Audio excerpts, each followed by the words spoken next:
হচ্ছে যে 26টি সামাজিক যোগাযোগ মাধ্যমকে মূলত নিষিদ্ধ করেছিল, এর পেছনে কিন্তু যুক্তি ছিল পলি সরকারের। মূলত সুপ্রিম কোর্টের যে রায়টা ছিল যে যে সকল সামাজিক মাধ্যমগুলো নিবন্ধীকরণ করা নেই সেগুলোকে নিবন্ধীকরণ করতে হবে।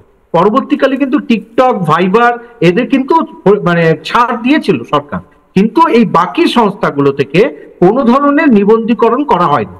কিন্তু এটা তো গেল অন্য কথা, মানে বেসিক্যালি এই যে তুমি আজকে আন্দোলনটা দেখছো এটা সামাজিক যোগাযোগ মাধ্যম মানে মূলত নিষিদ্ধ করবার জন্য নয়, কিন্তু শুধুমাত্র এটা অনুঘটক হিসেবে ব্যবহৃত হয়েছে।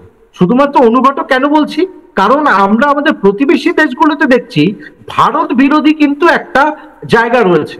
মানে ভারত বিরোধিতা করতে পারলে তারা তাদের দেশের রাজনীতিতে অনেক বেশি প্রাসঙ্গিক হচ্ছে, সেটা একটা কারণ হতে পারে। এবং যেটা অস্ত্রের কথা বলেছো, এটা শুধু কিন্তু ছাত্রছাত্রীরা নয়, এখানে যে এই হামি নেপাল বলে যে সংস্থা বা যে এটা আন্দোলন করছিল বা যে সংগঠন, তাতে কিন্তু পরিষ্কারভাবে বালেন্দ্র শাহ, যিনি কাঠমান্ডুর মেয়র, তিনি এক পরিষ্কারভাবে সমর্থন করেছিলেন।